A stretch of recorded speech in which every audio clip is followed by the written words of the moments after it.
为何新住民朋友展现在地，台湾新住民人权展望协会将伫咧24日举办国际慈善歌舞活动甲时尚国际服装比赛。协会理事长张正祥表示，过去这个活动拢只有伫北部举办，这次会当顺利伫台南办理。首先要感谢议员蔡立青、台南市体育总会理事长吴志祥以及真侪赞助单位的大力相挺。台南市及台湾全部的新住民齐聚来这里办这一场活动，然后也感谢我们议员蔡立青议员这一次全力的支持。其实里面要感谢的单位非常的多，像台南市体育总会吴志祥吴理事长，他也是大力的支持我们这一次的协会，还有一些赞助单位，还有我们的辛苦姐妹，一路走来都始终如一。除了会当互新住民的兄弟姊妹奏小点助性，协会也举办歌唱比赛，互大家点歌喉。同时也邀请台湾以及越南等地歌星到场表演。活动规划是丰富多元。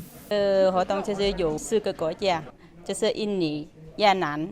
还有泰国、台湾，就是一起来参与。我们的活动里面内容就是有歌唱，还有时尚比赛，希望大家来多参与，给我们有第2次举办。阿佳莹当真的在国际间的交流我刚好我跟我们有一层我们出了一首我怎能忘记阿哥来想聊一下歌舞湾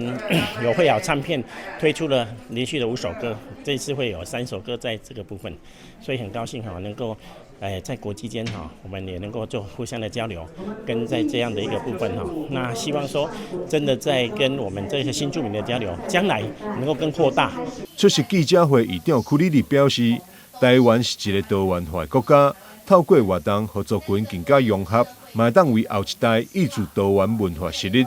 台湾是一个多元化的国家，那我们来自各地方的特色，或者是说各地方的代表，能够让我们这个族群更融合，让台湾的社会能够做多元，那为我们的下一代也能够多挹注一些这个文化的元素在里面一路走来，新住民融入我们台湾的社会已经多年了。那进祥理事长还有我们的执行燕燕一直在推广于新住民文化，办了许多陆续的活动。那接下来这一场在台南势必是最大场，因为以往都是在北部来进行，那这一次他特别去争取到南部的一个比赛权，那也希望所有各国的佳丽都一起来共襄盛举。执行长李世王燕讲，伊过来台湾23冬，台湾已经是第2故乡。这次举办国际慈善歌舞活动甲时尚国际服装比赛，主要目的是让每一位新住民姊妹感受到温暖、感受爱，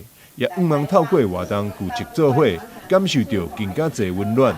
记者张世伟采访报道。